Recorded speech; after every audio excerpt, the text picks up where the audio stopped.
Vem com a família pra EBD. Vem pra EBD. Prezados irmãos em Cristo Jesus, eu vos cumprimento com a paz do Senhor. Eu quero vos convidar para nós fazermos uma oração ao Senhor, dando assim início à nossa terceira aula da EBD deste segundo trimestre de 2020. Um trimestre que começamos de uma forma diferente e estamos tendo essa aula virtual na esperança de que o bom Deus continue ministrando aos nossos corações. Incline a sua cabeça e oremos ao Senhor. Senhor bendito, Deus de todo poder e de toda glória, aqui estamos nesta manhã de domingo, iniciando mais uma semana, sabendo que é o Senhor quem tem feito isso e é coisa maravilhosa aos nossos olhos. Nós não sabemos, Senhor, nem o amanhã, nem mesmo o minuto seguinte, mas tudo está sob o teu controle, nada escapa das tuas mãos. E a tua palavra nos diz que operando o Senhor, quem impedirá? E aqui estamos para estudarmos a tua palavra, pois nós cremos que a tua palavra é aquela que nos alimenta. A tua palavra é o que nos orienta, que nos mostra o porto seguro, é que nos dá a direção certa. E que ela possa cair em boa terra, cair nos nossos corações, e que possa produzir fruto para a glória e louvor do teu nome. Ministre aos nossos corações, que a palavra revelada possa iluminar a nossa mente, assim nós te rogamos, em nome e para a glória de Jesus. Amém. Meus prezados irmãos, nós vamos darmos continuidade ao estudo da palavra do Senhor. Estamos estudando nesse trimestre a respeito da epístola de Paulo aos Efésios. E a nossa lição tem por tema a igreja eleita. Veja que o tema é a igreja. E eu faço questão de iniciarmos esta nossa aula, essa nossa reflexão, já trazendo algo que comentamos aqui de forma muito superficial na aula de domingo passado, quando nós comentamos que há uma diferença básica entre carta e epístola. Mesmo que comumente nós denominamos ou carta ou epístola como se fosse a mesma coisa, mas na realidade há uma diferença básica. A carta, ela é dirigida a uma pessoa em particular. Por exemplo, nós temos na Bíblia Sagrada a carta de Paulo a Filemon. É Paulo escrevendo a uma pessoa em específico. Então nós não vamos encontrar na carta a Filemon doutrinas dirigidas à igreja, mas recomendações a uma determinada pessoa. Temos a carta de Paulo a Tito, carta de Paulo a Timóteo. Mas nós temos as epístolas. E as epístolas, elas são dirigidas a uma igreja, a uma comunidade, a uma coletividade. E daí o porquê nós temos, por exemplo, a carta de Paulo aos Romanos, que é a igreja que estava em Roma, a carta de Paulo aos Gálatas, a carta de Paulo aos Efésios. Então, quando é dirigida a uma igreja, nós a denominamos de epístola.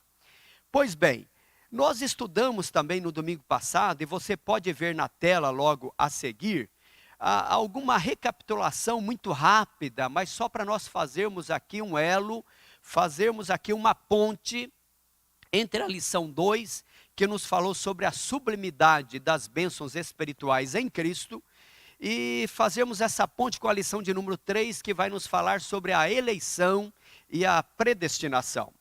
Bom, nós vimos no domingo passado que Efésios capítulo 1, do versículo 3 ao versículo 14, que é aquela frase tão memorável que Paulo começa dizendo à igreja em Éfeso, né? Bendito Deus e Pai de nosso Senhor Jesus Cristo. E que vai até o versículo de número 14, é um hino de louvor ao Deus. Nós chamamos isso na teologia de doxologia. É um tributo a Deus. Veja que é uma sentença só, e até citamos que, não obstante a Bíblia Almeida Revista e Corrigida, ou a NVI, trazer talvez alguma pontuação entre um versículo e outro, mas no original grego, e daí o porquê nós temos a Bíblia, a edição Almeida Revista Atualizada e a tradução brasileira, ela vai desde o versículo 3 até o versículo 14, em um sentido só. É uma sentença única, uma frase só. Aliás, é a maior frase, a maior sentença que nós temos em toda a Escritura Sagrada. É um hino de louvor a Deus, onde Paulo começa a bendizer, a louvar, a exaltar o Senhor Deus, e ele só vai terminar lá no versículo 14. São 202 palavras, né? E esse hino, essa doxologia, ela é uma bênção, chamado de bênçãos espirituais, e que nós chamamos isso de um beracá, ou conforme alguns, um baruque, que isso nada mais é do que um tributo a Deus. E aprendemos também que essa bênção, chamado beracá, ou baruque, ela tem como a fonte dessas bênçãos o Pai Celestial. Deus Pai é a fonte das bênçãos. Aprendemos também que o Filho, Deus Filho, é o agente ou a condição para que esta bênção chegue até a mim, ou chegue até a mim e até você. Vimos também a ação do Espírito Santo nessa bênção. O Espírito Santo é aquele que aplica as bênçãos espirituais. Aprendemos também a diferença, por exemplo, que a salvação, não obstante ela ser universal, porque a Bíblia diz que Deus não quer que ninguém se perca, mas que todos cheguem ao conhecimento da verdade. Aprendemos, portanto, que a salvação ela é universal. Tito, a carta a Tito nos traz essa expressão, dizendo que a graça de Deus se há manifestada, trazendo salvação a todos os homens. Então veja que a salvação ela é universal, porém ela não é universalista. Quer dizer, não é porque ela é para todos, é que todos serão salvos. Há pré-condição, há condição para isso. E a condição é fé e arrependimento. Aprendemos também o que quer dizer a expressão lugares celestiais, né? Veja que esse lugar celestial não é geográfico. Não é você estar em um local geograficamente pré-estabelecido. Não, mas sim significa uma dimensão da vida cristã. Então, estar assentados em lugares celestiais é estar assentado em Cristo Jesus. Aprendemos também, por exemplo, sobre a revelação do mistério, né, que vem aí do grego mysterion, que é algo previamente desconhecido, mas agora revelado. E o que é esse mistério?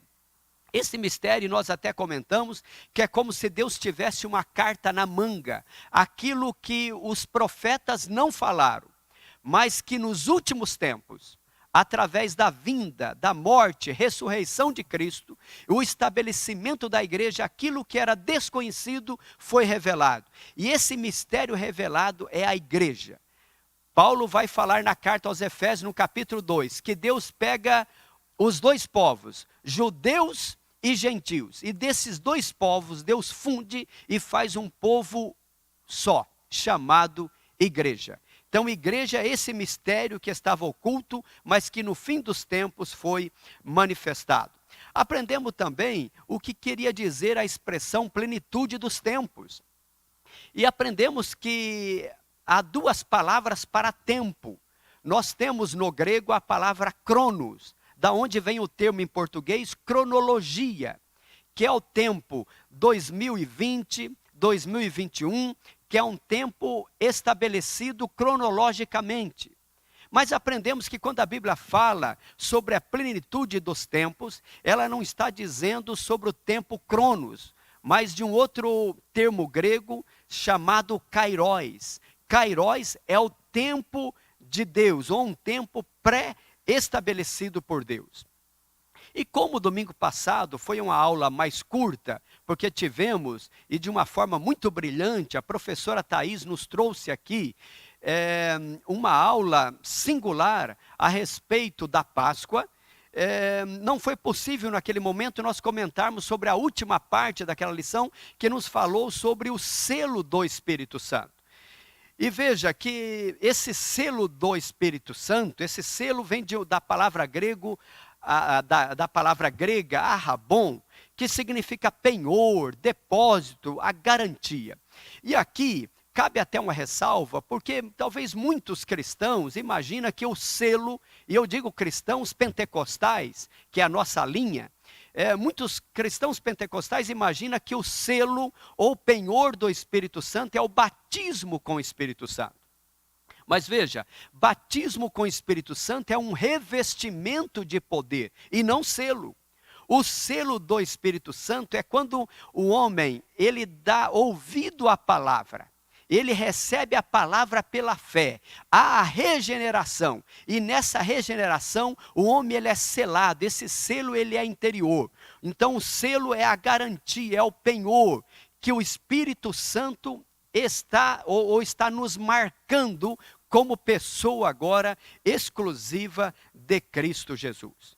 Pois bem, dito isto, meus amados, eu quero, já na próxima tela aqui, apresentar a lição de hoje, a lição de número 3, que vai nos falar sobre dois temas riquíssimos da fé cristã: eleição e predestinação.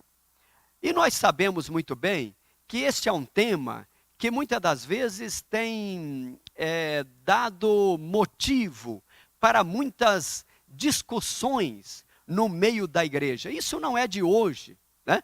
Isso já vem pelo menos desde o século IV, ou o quarto século da era cristã, desde Pelágio, desde Agostinho, e de lá para cá, muitos teólogos, muitos estudantes e até mesmo leigos têm se debruçado a debater esse tema, eleição e predestinação. E muita confusão se faz a respeito disso. Eu sempre costumo dizer que mais importante do que você saber sobre eleição e predestinação é você ter a certeza da sua salvação, tá certo? Isso para nós iniciarmos aqui, porque você saber ou não saber eleição e predestinação não é isso que garante a tua salvação. O que garante a tua salvação é você estar firmado em Cristo Jesus. Pois bem, porém, há uma proposta da nossa casa publicadora, do nosso comentarista, pastor Douglas Batista, da nossa igreja a nível Brasil, de nós trazermos isso, elucidando mais esse assunto, o que nós, quanto igreja, pensamos a respeito disso. E nós vamos estudar pelo menos 3 assuntos sobre eleição e predestinação. Nós vamos estudar primeiramente que os eleitos para uma vida, que fomos eleitos, né, para uma vida santa e irrepreensível. Vamos estudar que fomos predestinados para filhos de adoção. E vamos estudar a sublimidade do propósito divino na predestinação. Na tela seguinte, eu apresento aqui o nosso texto áureo. Acompanhe comigo Efésios capítulo 1 e o versículo 4 e 5. Vocês vão ver algumas palavras sublinhadas. E eu faço isso por questões didáticas aqui. Veja o que diz o nosso texto áureo. Como também nos elegeu nele, antes da fundação do mundo, para que fôssemos santos e irrepreensíveis diante dele em amor, e nos predestinou para filhos de adoção por Jesus Cristo, para si mesmo, segundo o beneplácito de sua vontade. A verdade prática é a frase que resume a lição, né? Então diz assim a nossa verdade prática: segundo a sua presciência. Então esse é um termo que aparece nessa lição o tempo todo, presciência. Então, segundo a sua presciência, Deus elegeu e predestinou para a salvação os que creriam e perseverariam na fé em Cristo Jesus. Pois bem, nós temos aí nas telas seguintes, mas nós vamos até, para nós ganharmos tempo aqui, mas você poderá ler com mais detalhe após esta aula, Efésios capítulo 1, do versículos 4 até o versículo de número 12. É o texto básico para essa nossa reflexão. Eu quero já pular aqui para os objetivos específicos dessa lição. E gostaria que ao final desta aula, você tivesse claro, ou que esses 3 objetivos fosse cumprido aqui nesta ministração. Primeiro objetivo, olha o verbo, esclarecer. Esclarecer a diferença bíblica entre eleição e predestinação. Porque esta é a pergunta que se faz. Eleição e predestinação são sinônimos? É a mesma coisa ou há diferença? E se há, qual é esta diferença? Segundo objetivo, explicar como ocorreu a eleição divina antes da fundação do mundo, porque essa é a expressão que a Bíblia diz, que nós fomos eleitos antes da fundação do mundo. Então, como ocorreu isso? E o terceiro objetivo, constatar que a predestinação bíblica retrata as bênçãos concedidas aos eleitos. Então veja que a missão não é fácil aqui. E queira Deus eu tivesse a capacidade para esmiuçar. Mas eu confio no Espírito Santo, que é aquele que abre o nosso entendimento e faz com que a palavra chegue aos nossos ouvidos, à nossa mente, e que desça ao nosso coração. E que você possa, ao término desta aula, glorificar o nome do Senhor pela sua misericórdia e pelo seu infinito amor. Pois bem, passemos então à introdução da nossa lição. Talvez nós vamos delongar um pouco mais aqui, nessa nossa introdução, porque eu acho que faz-se necessário que nós tenhamos antes alguns entendimentos sobre alguns ensinos, e, apesar de não ser esse o intuito maior, mas acho que é importante nós sabermos quais são as diversas linhas de pensamentos de muitos dos nossos irmãos no decorrer da história, o que eles pensam a respeito de eleição e predestinação. Eu trago aqui primeiramente, você pode ver no vídeo logo abaixo aqui, essas 2 personagens. Né? Lá do lado esquerdo você pode ver aí Pelágio. Né? Pelágio viveu nos anos 350 ao ano 423 da era cristã. E do lado, na tela aqui do lado direito, você pode ver o Agostinho de Hipona, ou mais conhecido na história como Santo Agostinho, que viveu nos anos 354 a 430, né, da era cristã. Veja que já no 4º século, né, o debate se tornou ferrenho.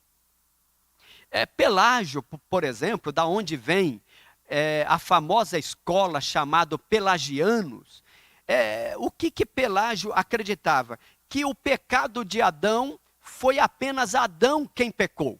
E que todos os homens que nasceram depois não herdaram o pecado de Adão. Então ele acreditava que o homem é bom por natureza. Portanto, ele dizia o seguinte, que o homem por si só, e só por ele, pode ter um encontro com Deus. O homem sozinho, por uma decisão própria, unilateral do homem, o homem pode ir até Deus. Esse é o ensinamento de Pelágio. Os pelagianos imaginam e pensam desta forma. Agostinho, por sua vez, ele já acreditava na depravação total.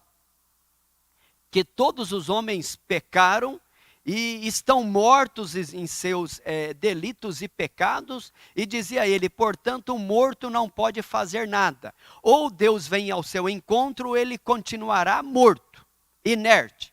Então, daí surge a teoria de Agostinho, dizendo que a salvação depende única e exclusivamente de Deus.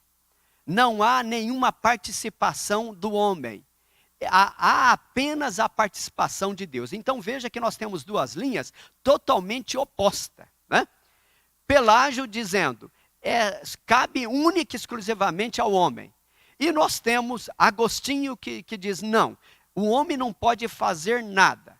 Cabe única e exclusivamente a Deus. Esse debate já começou lá no quarto século. Veja que Agostinho vai escrever a sua obra, mais famosa, chamada A Cidade de Deus, e que tem um intuito maior de mostrar isso, que apenas Deus pode alcançar o homem e não há nenhuma participação deste homem. Na tela seguinte, eu apresento outros dois pensamentos, agora já mais recente, mais por ocasião, logo pós-reforma, reforma essa que vem, ou advém com Martinho Lutero, e surge dois pensadores. Primeiramente, você pode ver do lado esquerdo, o João Calvino. João Calvino, que viveu de 1509 a 1564, morreu ainda jovem, né, com seus aí 50 e poucos anos de idade, é um teólogo francês. Não obstante sendo francês, ele passou a maior parte da sua vida ministerial na Suíça, mais precisamente em Genebra. E João Calvino, da onde vêm os calvinistas, ele vai pegar a linha defendida por Agostinho de Hipona, e ele vai trabalhar os conceitos de Agostinho. E ele levanta os chamados 5 pontos do calvinismo.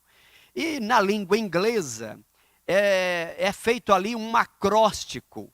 E esse acróstico é chamado de tulipa, né? Ou em inglês é tulip, né? Com o P mudo, como você pode ver aí. E esse tulip nada mais era do que a abreviação, ou acróstico ali, melhor dizendo, de 5 pontos, chamados 5 pontos do calvinismo. Quais são esses 5 pontos? Por exemplo, Calvino acreditava na depravação total, como já defendia também Agostinho. Ele acreditava também na eleição incondicional. Quer dizer o seguinte, que Deus já elegeu alguns para a salvação e elegeu outros para a perdição. Então, aqueles que já foram eleitos para a salvação, de uma forma ou de outra, eles serão alcançados por Deus, dizia João Calvino. Mas aqueles que nasceram eleitos para a perdição, esses, por mais que quisesse, por mais que o fizesse, não alcançarão a salvação, porque ele já nasceu eleito ou para a salvação ou para a perdição, a chamada eleição incondicional. Ele acreditava também na expiação limitada. O que significa isso, expiação limitada? É que a expiação de Cristo, a morte de Cristo na cruz do Calvário não foi para todos. Que a morte de Cristo na cruz do Calvário, segundo João Calvino, foi apenas para os eleitos. E ele dizia isso trazendo o seguinte comentário, que o sacrifício de Cristo, ele não pode ser um sacrifício que não venha a alcançar a todos os homens, porque se não alcança todos os homens, então o sacrifício não tinha o seu potencial. E com isso ele dizia o seguinte, não, o sacrifício não foi para todos, porque aquele que vai se perder, como Jesus morreu por ele, se ele está se perdendo? E daí ele cria a teoria chamada da expiação limitada, que o sacrifício é limitado a apenas àqueles que foram eleitos para a salvação. Um outro conceito do calvinismo é a respeito da graça irresistível. Ele dizia o seguinte, que a graça de Deus é irresistível. Se a pessoa está selado para a salvação, ou ele vem pelo amor, ou ele vem pela dor, mas que em algum momento ele vai chegar. A graça não tem como resisti-la. Mesmo que o homem endureça o seu coração, não tem jeito. Deus vai alcançar em algum momento. E falava também sobre a perseverança dos santos. Mas não é o intuito aqui debruçarmos sobre esse assunto, apenas trazendo uma luz sobre o tema. Do outro lado, nós temos a pessoa de Jacó Armínio, né? Jacó Armínio, que viveu de 1560 a 1609, da onde vem aí os chamados arminianos, que era um teólogo holandês, né?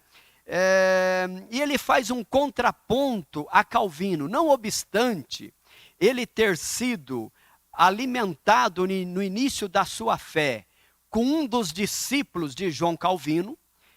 Ele, quando chega em Amsterdã, na Holanda, ele acaba tendo ali uma missão de estudar os conceitos de um dos hereges que estavam pregando uma determinada doutrina naquela época, e nesse estudo ele se depara com a carta aos Romanos, principalmente capítulo 8, e com a carta aos Efésios, capítulo 1, e Armínio ele vai mudar o seu pensamento, e ele tem uma revelação daquilo que nós conhecemos hoje como os 5 pontos, melhor dizendo, do arminianismo.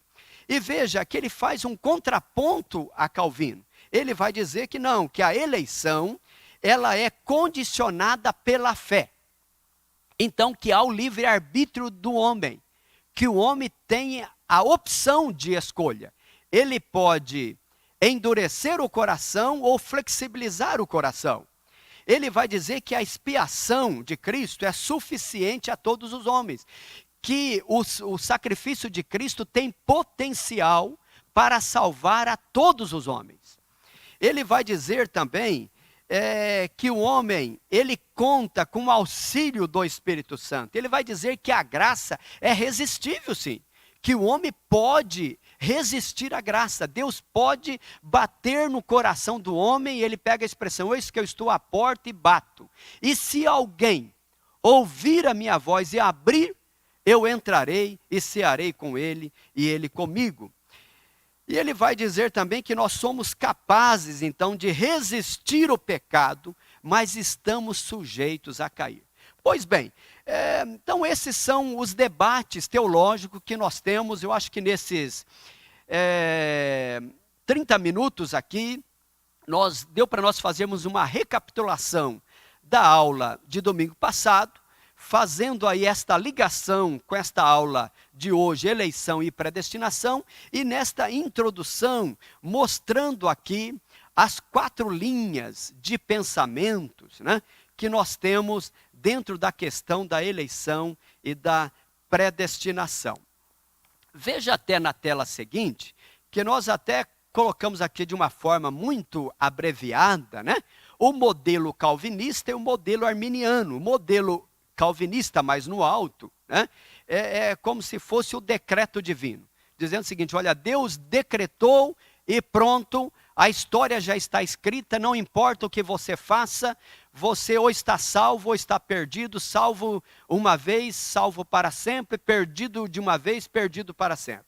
O modelo arminiano vai falar: não, Deus tem o seu livre arbítrio. Veja aqui na tela seguinte, eu coloco um contraponto aqui. E quando eu digo eu, na realidade, não eu como pessoa, mas a igreja que fazemos parte, a Assembleia de Deus, e é até bom que se diga que hoje 80% dos cristãos no mundo, 80% dos cristãos segue mais a linha arminiana e não a linha calvinista. Não obstante, nós sabemos que a linha defendida por João Calvino vem aumentando nos últimos tempos, maiormente aqui em terras brasileiras. A gente vê uma possível, e a gente já vê alguns movimentos a respeito disso, e talvez até por falta de um conhecimento mais aprofundado naquilo que a Bíblia diz. Eu gosto de dizer, daí porque eu trago esse quadro, que nós não somos nem de Pelágio, nem de Agostinho, nós não somos nem de Calvino e nem de Armínio. Nós temos um modelo bíblico, tá certo? Porque tudo isso que nós vimos são teorias. Mas a inspiração, ela não está na teoria de Pelágio ou de Agostinho, ou de Calvino ou de Armínio. Não, senhores. A inspiração, ela está nas Escrituras Sagradas.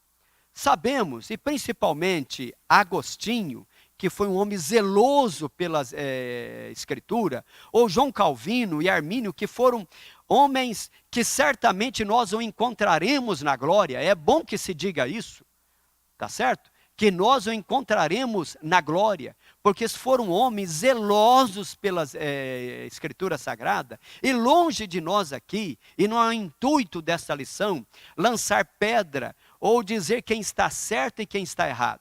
Nós vamos aqui nos debruçarmos nesses minutos sobre aquilo que nós cremos e como igreja Assembleia de Deus, e nós sabemos que o movimento pentecostal está alicerçado nisso. É tão claro que há algumas denominações do movimento pentecostal que não adota o mesmo entendimento nosso. Como também há igrejas não pentecostais, como os batistas, por exemplo, da qual a Assembleia de Deus é oriunda, que defende esse mesmo posicionamento nosso, ou muito parecido com o nosso. Então, o modelo bíblico é o ideal, tá certo? Então, se alguém te perguntar, e como nós estamos aqui numa escola dominical, se alguém te perguntar, você é calvinista ou você é arminiano? Talvez a resposta é, meu irmão, eu sigo aquilo que eu entendo conforme está nas Escrituras Sagradas, e daí o porquê nós vamos debruçarmos agora para vermos o que a Bíblia, o que nós entendemos que a Bíblia Sagrada traz a respeito disso. Pois bem, tem a tela seguinte que nós colocamos aqui sobre algumas perguntas pertinentes, né? E talvez para você refletir nelas. E durante esta lição, nós vamos debater alguma coisa a respeito disso. Até onde a queda afeta o homem? Será que a queda do homem fez neste homem uma depravação total?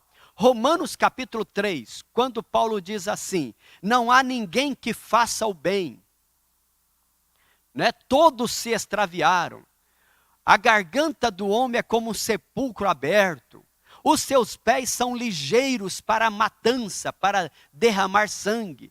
Quando Paulo usa esta expressão, será que nós devemos levar esta expressão ao fio da navalha?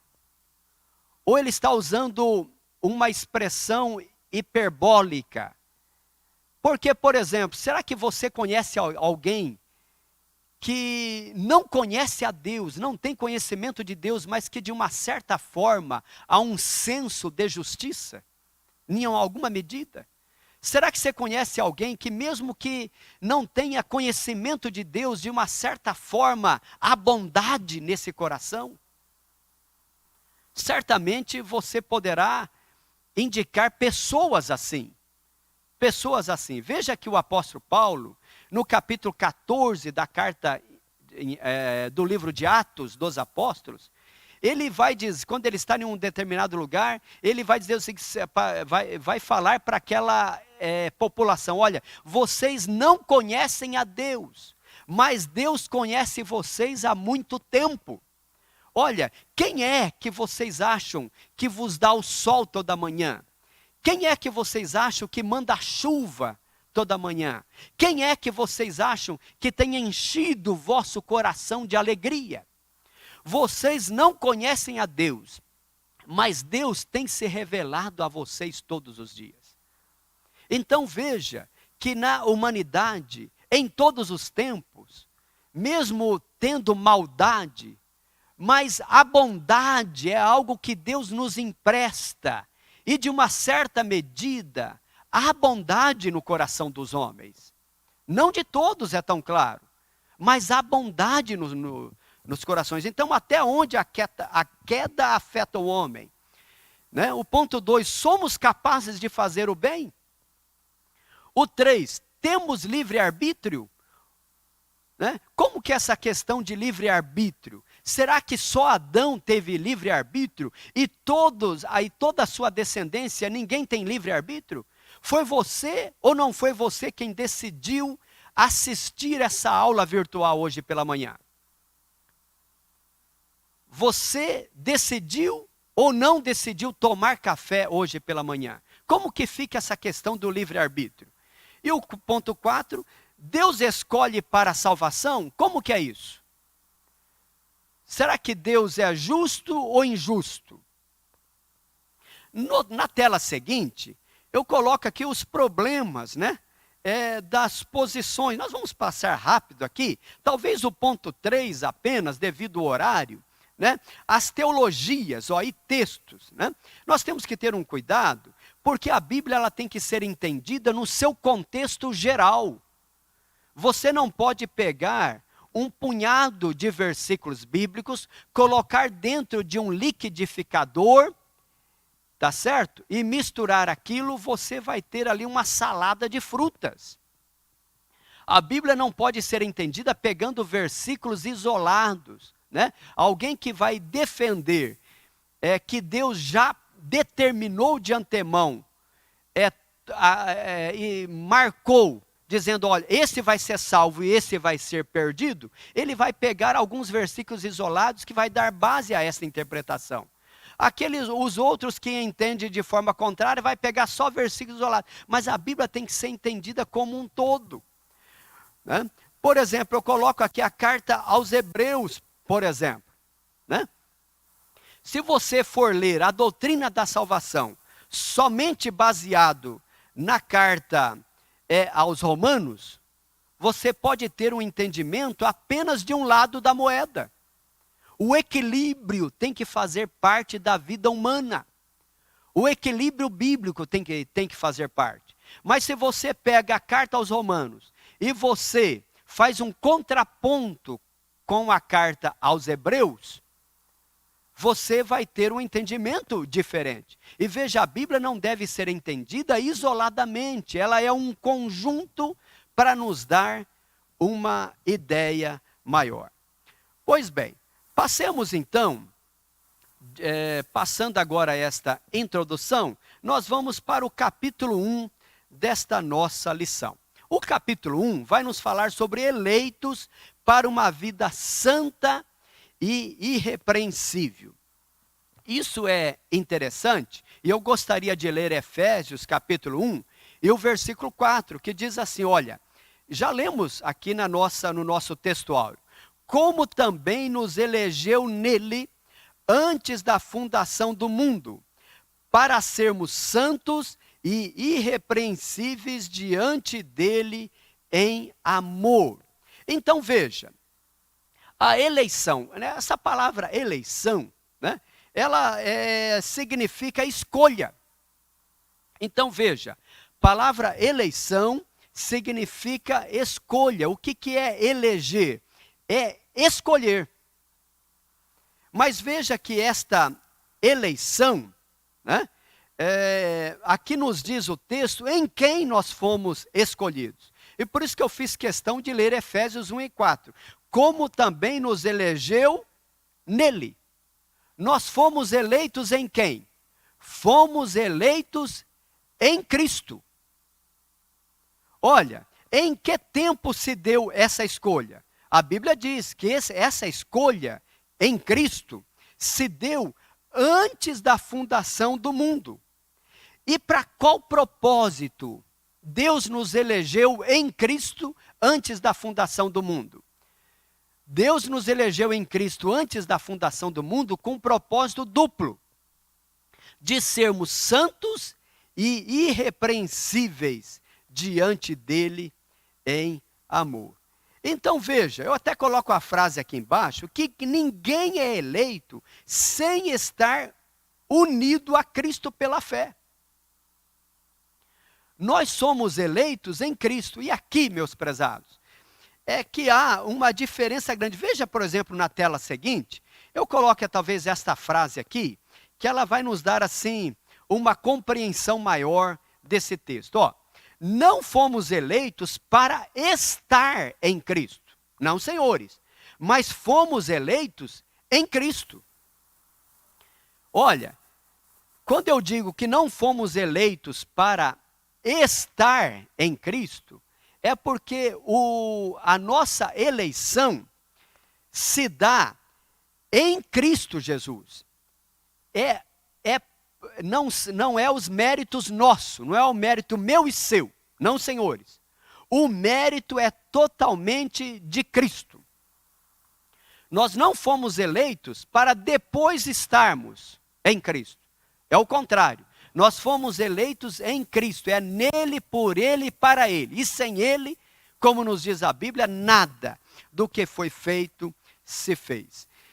Agora, para estar em Cristo, há uma condição. Qual que é a condição? Fé e arrependimento.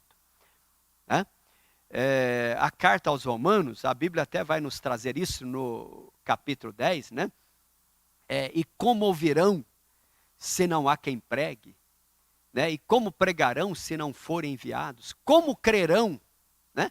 Então veja que a primeira missão é a pregação do evangelho. A fé, a Bíblia diz que a fé vem pelo ouvir, e o ouvir pela palavra.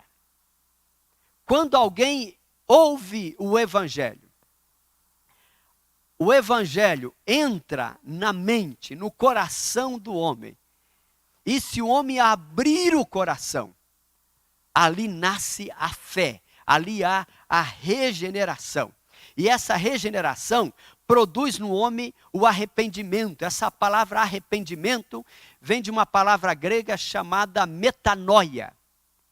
O que é metanoia?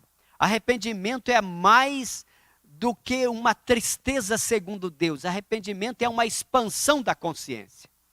É como se eu estiver andando para um lado e de repente eu ouvi o evangelho, eu abri o coração, veio a fé. Aquilo simultaneamente dá um arrependimento, a expansão da consciência. Eu digo, Deus está certo e eu estou errado. Como eu não percebi isso antes? Isto é uma metanoia.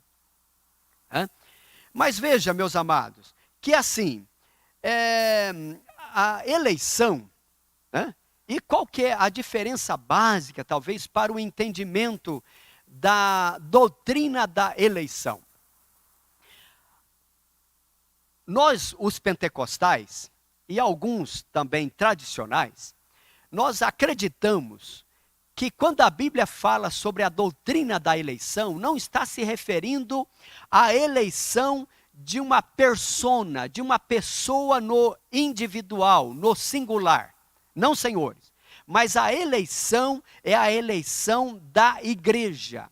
A igreja é aquela que foi eleita antes da fundação do mundo. E daí o porquê, a necessidade do entendimento da lição anterior, que eu fiz questão de fazer uma recapitulação.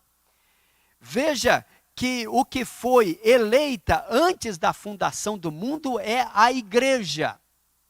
A igreja é este mistério que estava oculta, mas que no final dos tempos foi revelada. Assim como Deus salvou a Noé e a sua família através da arca. A arca foi o meio escolhido por Deus para a salvação. A igreja é esta arca. A igreja é esse mistério que foi escolhida por Deus antes da fundação do mundo. E quem está na igreja, esse está salvo. E quando eu digo igreja, eu não estou me referindo à denominação, à placa de uma determinada denominação. Não, senhores. Mas eu estou me referindo à primogênita, à igreja invisível, a igreja que é aquela que é a geração eleita, a nação santa, o povo adquirido, o povo trazido ou tirado das trevas e transportada para a maravilhosa luz do Senhor. Esta é a igreja.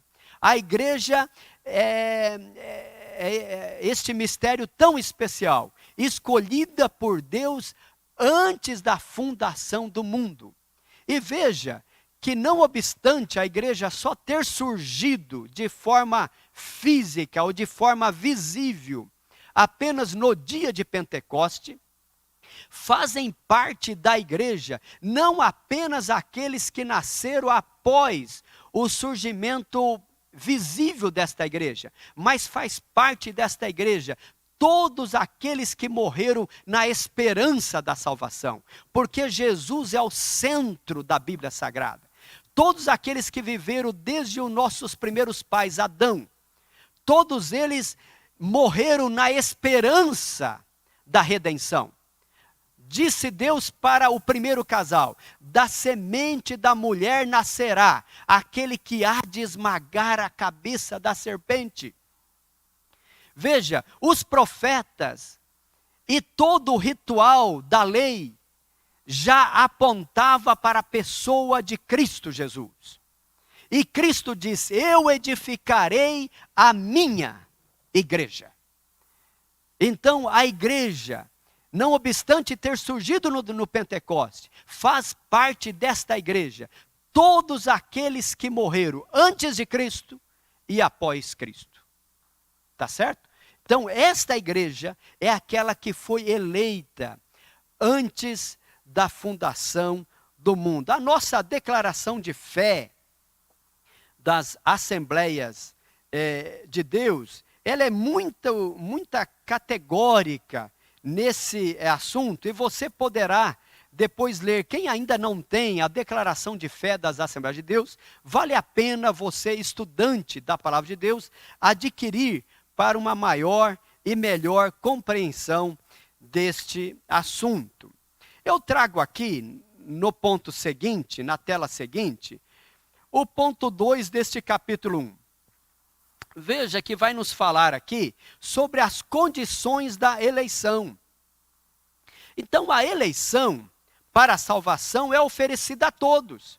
Veja que a salvação, ela não é oferecida a algumas pessoas, né? João capítulo 3, versículo 16, que nós temos como texto áureo da Bíblia Sagrada, diz assim: porque Deus amou o mundo de tal maneira que deu o seu Filho unigênito, para que todo aquele que nele crê, olha a fé, né?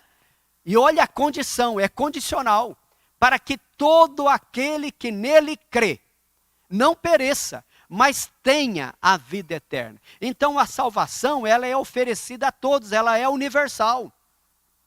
Se nós formos ler, por exemplo, a primeira carta de Paulo a Timóteo, carta a Timóteo, veja o que diz, capítulo 2, e o versículo 4 ao versículo 6. Diz assim: que quer que todos os homens se salvem e venham ao conhecimento da verdade, porque há um só Deus e um só mediador entre Deus e os homens, Jesus Cristo homem, o qual se deu a si mesmo em preço de redenção por todos, para servir de testemunho a seu tempo. Então veja que Paulo diz a Timóteo que Deus não quer, que a vontade de Deus é que todos os homens se salvem. E se essa é a vontade de Deus, é a minha vontade também.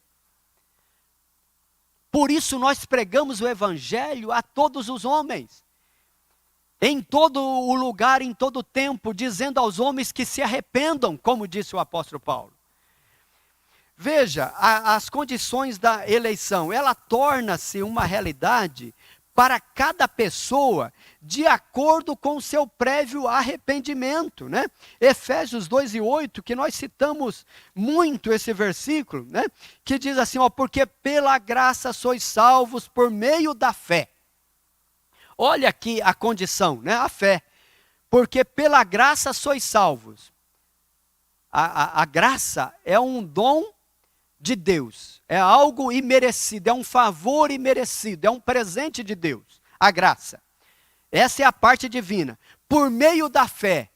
A fé é algo que o homem deve abrir o coração. E isso o quê? Esta graça não vem de vós, é um dom de Deus. Então, torna-se uma realidade para cada pessoa de acordo com o seu prévio arrependimento. Também 3:17 da carta aos Efésios diz assim: para que Cristo habite pela fé no vosso coração. Né? Então, a fé, ela é uma condição para a eleição. Podemos tirar também a conclusão de Efésios 2, 8 e 9, que não é mérito humano. Ninguém pode cumpri-lo sem a graça de Deus. Quem é sábio o suficiente, né, para bater no coração e para dizer que tem mérito para a salvação? Quando nós chegarmos lá no céu, ninguém poderá bater no peito e dizer assim: olha, eu estou aqui porque eu mereci estar aqui. Não, senhores. A salvação é presente de Deus. Nós só somos salvos pela sua infinita misericórdia. Foi Deus quem resolveu vir ao nosso encontro. Isso aconteceu com os nossos primeiros pais já na queda. Deus veio ao encontro dos nossos primeiros pais e perguntou: Adão, onde estás? E Deus sempre, e por toda a história da humanidade, sempre tem vindo ao encontro do homem. Prova maior disso foi que na plenitude dos tempos veio Jesus. E em Jesus de Nazaré, a gente vê Deus como Ele é e o homem como o homem deve ser. Em Jesus nós temos a maior revelação de Deus. Ele veio ao nosso encontro, Ele se fez um de nós. Né? Olha o grande amor de Deus. Então não é mérito humano.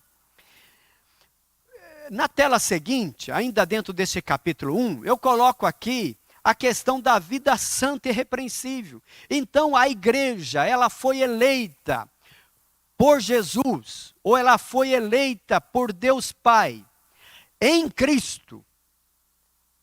Ela foi eleita por Deus Pai em Cristo, antes da fundação do mundo, com propósito. O propósito de vivermos uma vida santa e irrepreensível. Veja que esse vocábulo, esse verbo, né? Esse vocábulo grego, ágios, né, que significa santo, significa o que é uma pessoa santa? Separada do pecado. Conforme está lá em 1 de Pedro, né? Esse é um texto muito lindo, 1 de Pedro, capítulo 1. Olha o versículo 15 e o versículo 16. Diz assim: mas como é santo aquele que vos chamou, sede vós também santos. Olha o imperativo aqui, né? O imperativo, veja a condição. Tá certo? Mas como é santo aquele que vos chamou, sede vós também santos, em toda a vossa maneira de viver. Então veja que Deus nos chamou para um caminho de santidade. A santidade depende de mim e de você, porque a salvação, meus prezados, nós já estudamos a respeito disso, mas é bom refrisar aqui, a salvação. Por que nós falamos que nós fomos santos, né? Ou fomos salvos, né? A expressão é essa. Nós falamos que nós fomos salvos, falamos que somos salvos e que seremos salvos. Como que é isso? Fomos, somos e seremos salvos. É porque a salvação, ela é um processo. Quando nós dizemos que fomos salvos, é porque através da morte expiatória de Cristo no Calvário, quando a fé entrou no nosso coração e nós fomos regenerados, ali aconteceu o processo da justificação. A justificação é a salvação no tempo passado. Hoje, quando eu olho para trás, eu digo, eu fui salvo através da justificação, através da expiação de Cristo na cruz do Calvário. Mas a salvação, ela não tem apenas o tempo passado, ela tem o tempo presente. Por isso que Hebreus capítulo 12, o versículo 14, diz assim: segui a paz com todos e a santificação, sem a qual ninguém verá o Senhor. Veja que a santificação é a salvação no tempo presente. Eu fui salvo na justificação, mas eu dependo de estar salvo hoje. A salvação hoje, no tempo presente, chama santificação. E no tempo futuro, esta salvação é chamada de glorificação. Isso é só depois que sairmos desta matéria. Por isso que eu tenho que ser santo hoje, mais do que eu fui ontem. E amanhã eu tenho que ser mais santo do que sou hoje. É como uma escadaria de uma catedral que nós vamos subindo, cada dia mais santo. É como a luz da aurora, diz o sábio em seu livro de Provérbios, como a luz da aurora, que vai brilhando mais e mais até ser dia perfeito. Esta palavra irrepreensível, né, vem do grego amonos, que significa sem defeito ou inculpável. Filipenses 2:15. Olha, nós vivemos, Deus nos elegeu em Cristo. A igreja está eleita, isso é até bom que se diga, em toda a expressão da Bíblia. Romanos, Atos dos Apóstolos, primeira epístola aos Coríntios, carta aos Hebreus, sempre quando a Bíblia vai falar sobre a eleição, a Bíblia se refere à eleição no sentido coletivo. Veja, por exemplo, e é até bom que se diga isso, né? Veja que a Bíblia sempre traz um sentido coletivo. Por exemplo, nós estamos estudando os Efésios, 1:4. Como nos elegeu nele. Olha o sentido coletivo. Como nos elegeu nele. E você pode pegar qualquer parte da Bíblia sobre eleição, você nunca vai encontrar a eleição no sentido individual, mas sim no sentido coletivo.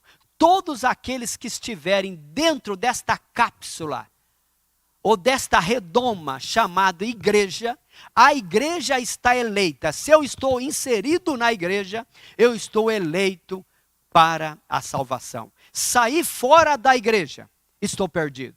A igreja tem a garantia, e esta garantia não é de hoje, é antes da fundação do mundo.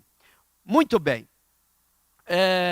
Na tela seguinte, ainda dentro desta questão da santificação, eu até coloco algo aqui, esta frase, né, observação, dizendo assim, que queremos ir para o céu, não é isso? Nós sempre dizemos, olha, eu quero ir para o céu. Aliás, se você perguntar para alguém, você quer ir para o céu? A resposta é óbvia, eu quero ir para o céu. Quem não quer? Mesmo aqueles que são ateus, que não acreditam em céu ou inferno, se você perguntar para ele, você quer ir para o céu ou para o inferno? Ele vai dizer, olha, para mim não há céu e não há inferno, mas se houver, eu quero ir para o céu, tá certo? Isso é óbvio.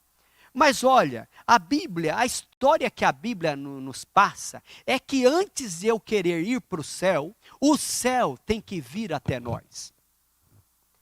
Veja que Mateus capítulo 6 vem antes de João 14. O que é Mateus 6:10? Na oração do Pai Nosso, Jesus vai dizer assim, olha, quando vocês forem orar, vocês orem da seguinte forma, Pai Nosso, que estais nos céus. Aí no versículo 10 ele diz assim, olha, venha o teu reino. Veja que a oração de Jesus, que ele nos ensina, é que nós devemos orar que o reino dos céus venha a nós. Isso é a santificação. O mundo tem que ver Cristo em nós. Aliás, a palavra cristão já significa pequeno Cristo. Né?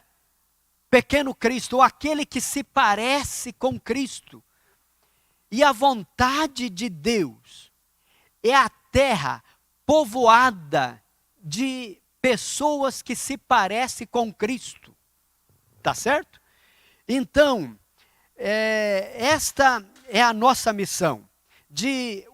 Nós temos que começar a viver o céu aqui. A salvação, olha que coisa interessante. A salvação não apenas tira o inferno de dentro de nós. Também faz isso. Sim, senhores. A salvação tira o inferno de dentro de nós. Mas mais do que isso, a salvação traz o céu para dentro de nós. É isso que é viver uma vida cristã. O cristão é aquele que já desfruta de uma certa forma, das migalhas do céu já aqui na terra. No outro ponto, já finalizando aqui esse capítulo 1, a nova vida dos eleitos, né? Os eleitos, nós somos eleitos para quê? Para deixarmos a velha natureza, a natureza pecaminosa. Nós passamos a ter uma nova vida em Cristo, né? A Bíblia diz que as coisas velhas já se passaram, eis que tudo se fez novo, né? Nós vamos também, o fruto do Espírito que nasceu lá na regeneração, que nós nascemos de novo, como disse Jesus para Nicodemos, necessário te é nascer de novo. Ali nasceu o fruto do Espírito, mas esse fruto tem que ser desenvolvido, amadurecido, né? E esse fruto, Paulo diz lá em Gálatas 5, que ele tem vários gomos. Ele é gozo, paz, alegria, benignidade. Veja que é tudo para com o outro. O fruto do Espírito não é para o meu prazer próprio, mas é para aquilo que eu vou fazer com o outro. O gozo é para com o outro, a benignidade eu pratico para com o outro, o amor eu pratico para com o outro. Mas tem uma finalidade também da nova vida dos eleitos, que essa eu gosto muito, segunda carta de Paulo aos Coríntios, capítulo 3, e o versículo 18, que a finalidade da nova vida dos eleitos é para ser transformado à imagem de Cristo. Olha que coisa! Transformado à imagem de Cristo. Nós temos uma missão. A nossa missão é cada dia, como disse Paulo, que nós olhamos como quem olha para um espelho. Vamos até ler essa passagem. Eu sei que as horas já são avançadas, eu não quero ser cansativo aos amados irmãos, mas eu penso que esse texto é muito rico. Segunda carta de Paulo aos Coríntios, capítulo 3, o versículo 18, diz assim: mas todos nós, olha aqui o plural, ele está se referindo à igreja, mas todos nós, com cara descoberta, refletindo como um espelho a glória do Senhor, somos transformados de glória em glória, na mesma imagem, como pelo Espírito do Senhor. Então, nós fomos eleitos como igreja, e como igreja, nós olhamos para o espelho. E você olha para um espelho com que motivo? Ou para qual propósito? Nós olhamos para um espelho para nos acertarmos. E quando eu olho para o espelho, esse espelho, na visão de Paulo, é a glória do Senhor. Eu olho para a glória do Senhor e eu olho com propósito de eu ser transformado conforme a imagem que eu estou vendo, a imagem de Cristo. Então, quem é o cristão? O cristão é alguém que quer ser cada dia mais parecido com Cristo Jesus. Essa é a nossa missão. Pois bem, na tela seguinte eu coloco aqui talvez o resumo, né, desse primeiro capítulo, que a eleição ocorre por iniciativa do próprio Deus, porque foi Deus quem elegeu a igreja em Cristo antes da fundação do mundo, né? E não há mérito humano, não há mérito humano. Agora, há uma condição para isso. Esta eleição, ela não é incondicional, ela é condicionada a crer em Cristo Jesus. Pois bem, no capítulo 2 da nossa lição, nós vamos falar sobre o outro tema. Falamos sobre a eleição e agora vamos falar sobre a predestinação. Predestinados para filhos de adoção. Bom, o que significa a palavra predestinação? É o que o próprio nome diz, né? Predestinação quer dizer determinar antes, né?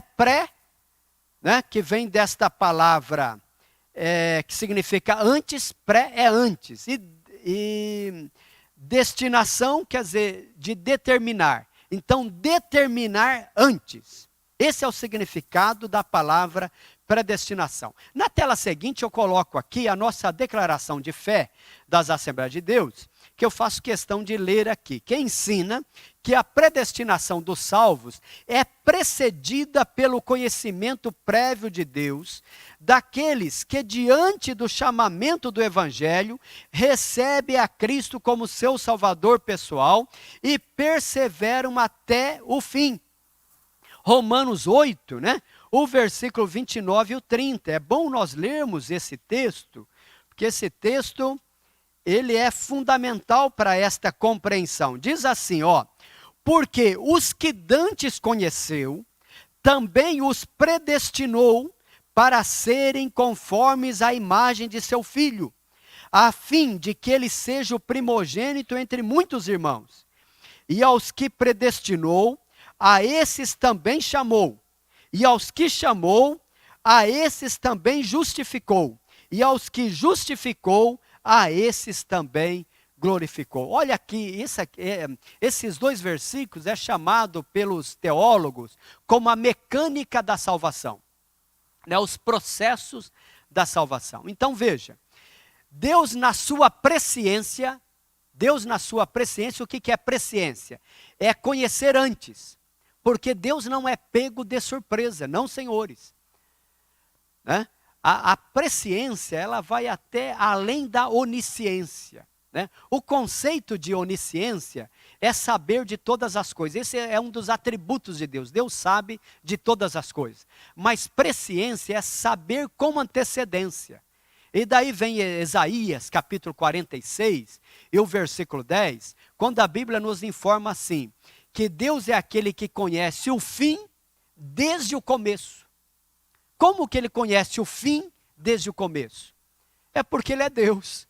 Ele tem a presciência. Então Deus não é pego de surpresa. Deus não foi pego de surpresa quando o homem pecou. Tanto é que a igreja foi eleita antes da fundação do mundo. Tá certo? Então, até mesmo antes de Deus fazer o ser humano, na presciência, Deus já tinha elegido um resgate, né? Um meio de salvação, uma arca chamada igreja. Tá certo? Agora, quem são predestinados? Os predestinados aqui, não há uma dupla predestinação. Entenda bem este conceito. Tá? Diferente de alguns movimentos que creem na dupla predestinação, o que é dupla predestinação? É aquela que diz que uns são predestinados para a salvação e outros são predestinados para a perdição. Olha, Deus seria injusto, meus irmãos, né? Até pela racionalidade humana não tem como aceitar isso. Né? Alguém pode chegar perante Deus e dizer assim, olha, Senhor, eu só não fui salvo, bem que eu queria, eu só não fui salvo porque o Senhor me predestinou para a perdição. Não. A predestinação, ela não é dupla. A predestinação é apenas para a salvação. Não há predestinação para a perdição. Aliás, a Bíblia diz que Deus não quer que ninguém se perca, senão que todos cheguem ao conhecimento da verdade. Portanto, a salvação é apenas para a salvação. E quem estão predestinados para a salvação? Todos aqueles que estão em Cristo. E quem é que está em Cristo?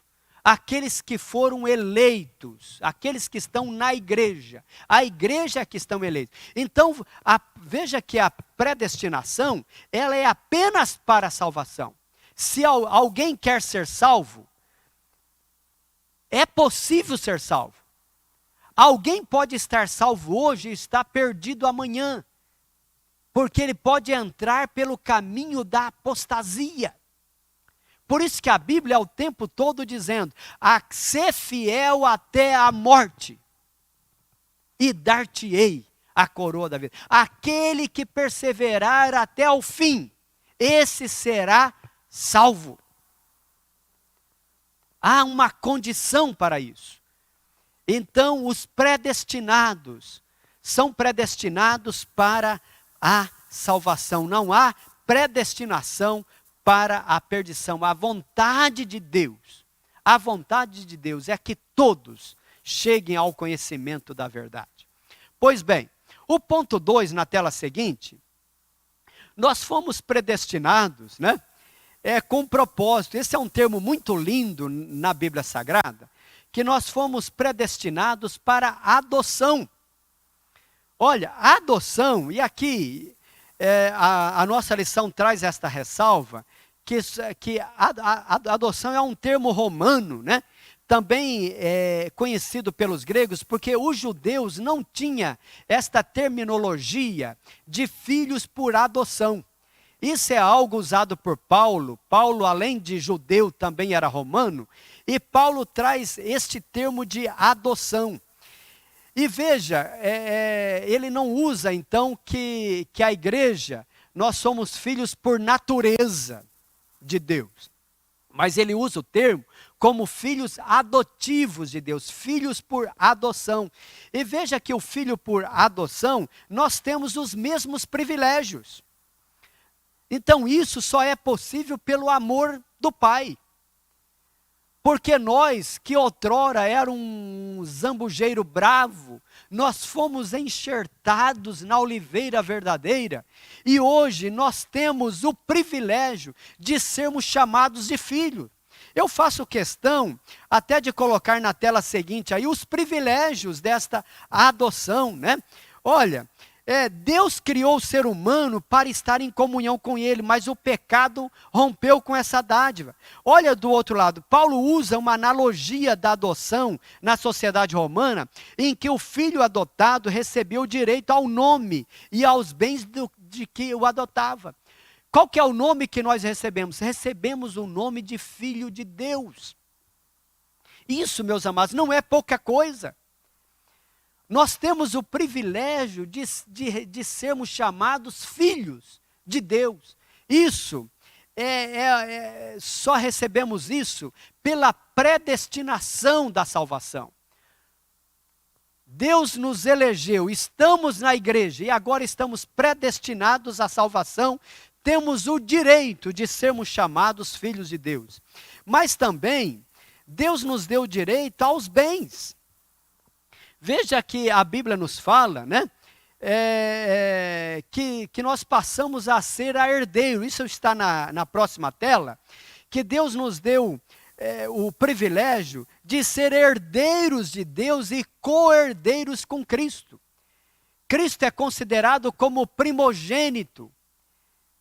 E nós, juntamente com ele, herdamos todas as coisas. É por isso que alguns cristãos dizem assim, olha, eu quero ser um anjo, né? Eu quero ser um anjo. Olha, eu não quero ser um anjo. O privilégio que Deus tem para mim e para você é mais do que ser um anjo. Aos anjos não é dado o privilégio de assentar no trono de Deus.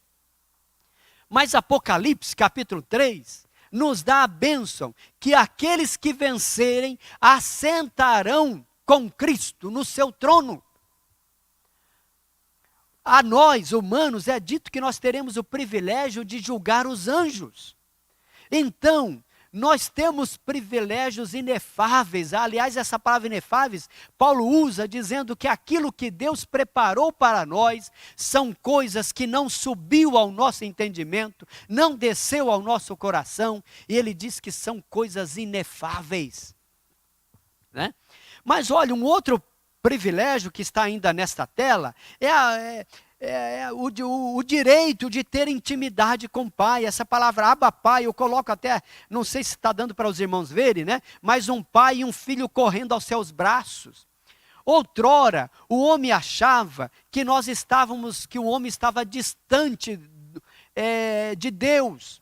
Mas Jesus vem para dizer que o Pai é um ser bondoso, que Ele está com seus braços abertos para nós e que nós devemos ir a Ele como um filho que se lança nos braços do Pai e clama dizendo, Abba, Pai.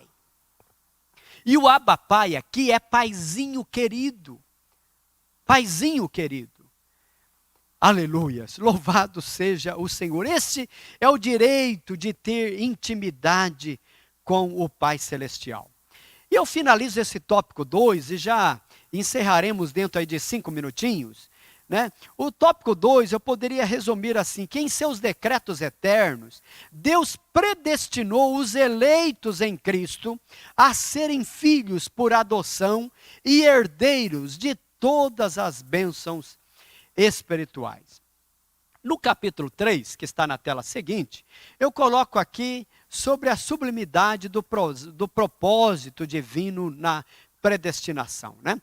Predestinação e salvação. Então, a predestinação bíblica diz respeito apenas à salvação, né? Não há dupla predestinação, como já comentamos aqui. Mas Atos 17:30, né, vai nos falar que Deus não predestinou incondicionalmente pessoa alguma à condenação. É até bom nós lermos essa passagem. Como é uma escola bíblica dominical, e o nosso livro-texto é a Bíblia. Atos 17:30, olha o que diz a Bíblia. Diz assim, ó: mas Deus, não tendo em conta os tempos da ignorância, anuncia agora a todos os homens em todo o lugar que se arrependam. Olha que versículo interessante. Deus anuncia agora a todos os homens em todo lugar que se arrependam. Esta é a vontade de Deus, de que todo ser humano se arrependam e cheguem a Cristo. Aliás, nós pregamos o Evangelho por causa disso. Nós pregamos o Evangelho confiando de que as pessoas vão ouvir e vão ser impactadas. O Evangelho vai entrar no coração, ele vai nascer fé, ele vai dar lugar ao Espírito Santo, que vai fazer morada nele, e ele vai viver uma vida de santificação, aleluia, para a glória de Deus Pai. Na tela seguinte, eu coloco aí algumas citações bíblicas, né? Predestinação e o amor, que a redenção divina não foi uma medida de emergência, mas um plano imutável de o amor de Deus desde sempre. Foi por amor que ele nos elegeu e nos predestinou em Cristo, né? A salvação como favor imerecido provém do amor de Deus. Então, irmãos, veja que o livre-arbítrio em nenhum momento ele contraria a soberania de Deus. Deus é soberano, sim. Deus é soberano em toda a sua decisão, mas Deus deu ao homem a opção de escolha, né? Há um escritor cristão, um americano por nome de Tozer, e em sua obra ele compara isso a como um navio, né? A salvação como um navio, que ele sai de um porto em direção a um outro porto. E há muitas pessoas dentro deste navio. E ele compara que Deus determinou que esse navio que saiu deste porto vai chegar do outro lado. Há uma determinação, há um determinismo nesse sentido, que o navio vai chegar do outro lado. Mas as pessoas que estão dentro deste navio, em uma certa medida, ele tem o seu livre-arbítrio. Ele não pode, por exemplo, impedir que o navio chegue do outro lado, porque o navio está determinado, ele vai chegar. Mas dentro desse navio, as pessoas têm o livre-arbítrio de ir para um lado e para o outro, de decidir casar ou não casar, de decidir crer ou não crer. Mas o navio chegará do outro lado. De uma certa forma, há algumas coisas que o homem não pode impedir a determinação de Deus. Por exemplo, ninguém pode determinar ou impedir a determinação de Deus de que Jesus voltará para buscar a sua igreja. Não importa o que o homem faça. A promessa de Deus que está determinada, que Cristo voltará para buscar a igreja, isso é ponto fatal. Assim como ninguém pôde impedir que Jesus viesse ao mundo. Alguns até tentaram, mas não puderam, porque aquilo já estava pré-determinado por Deus. Mas a salvação, minha e sua, ela depende da minha e da sua escolha, de eu e você, perseverarmos, a abrirmos o coração, recebermos a Cristo como Salvador. Na tela seguinte eu coloco que a predestinação não se refere à condenação, mas à salvação de pecadores. O ato de prover a salvação está diretamente relacionado ao amor de Deus. A nossa conclusão diz assim: Cristo morreu por todos e por cada um dos pecadores. Desde a eternidade, segundo a sua presciência em Cristo, Deus elegeu e predestinou os que creriam e perseverariam na fé a viver em santidade, receber a filiação divina e a desfrutar de todas as bênçãos espirituais nos lugares celestiais em Cristo. Amém, meus amados? É confortante nós sabermos que estamos em Cristo Jesus e estamos inseridos na igreja, a igreja que foi eleita desde a fundação do mundo. E agora, estando na igreja, estamos predestinados à salvação. E essa predestinação é a vontade de Deus para toda a humanidade. Que Deus não quer que alguém se perca, mas que todos cheguem ao conhecimento da verdade. Eu louvo a Deus pela sua vida, pela sua determinação, né? Por você ter exercido esse livre-arbítrio de passarmos aqui esta 1h e 20 minutos, desfrutando aqui da palavra de Deus, que a palavra é aquela que nos alimenta, que nos orienta e que nos dá o norte, né? Como sermos melhor cristão hoje do que nós fomos ontem. Eu louvo a Deus também pela nossa nação brasileira, pelos nossos governantes. Estamos passando momentos atípicos, como nunca a nossa geração atual tem passado. Mas cremos que nada foge do controle divino. E logo mais nós teremos a oportunidade, eu creio que estamos todos nós ansiosos de estarmos reunidos, unidos e reunidos, para termos uma escola presencial. Louvo a Deus pela vida do pastor Jairo Santana, que tem dado esta oportunidade para que este ensino da palavra chegue também aos corações através desta aula virtual. Que Deus possa continuar abençoando a cada irmão. Oremos ao Senhor. Senhor Deus e Pai, eu te louvo pela tua grande e infinita bondade, pelo teu amor que tem sido derramado em nossos corações de uma forma tão abundante. Eu louvo a ti pela salvação da nossa alma, por ter nos elegido em Cristo antes da fundação do mundo, por ter nos predestinados para a salvação. Como é bom ter este privilégio de termos sido adotados pelo Senhor como filhos, e por poder lançar nos seus braços e clamar dizendo: Paizinho querido. Eu louvo a ti pela vida de cada irmão, de cada irmã, que tem se dedicado a uma vida de santificação. Nos ajude a vivermos uma vida digna de um verdadeiro cristão e que possamos perseverarmos até o fim, esperando assim a manifestação do Senhor para buscar a tua igreja. Assim nós oramos para a glória de Jesus, o nosso Senhor.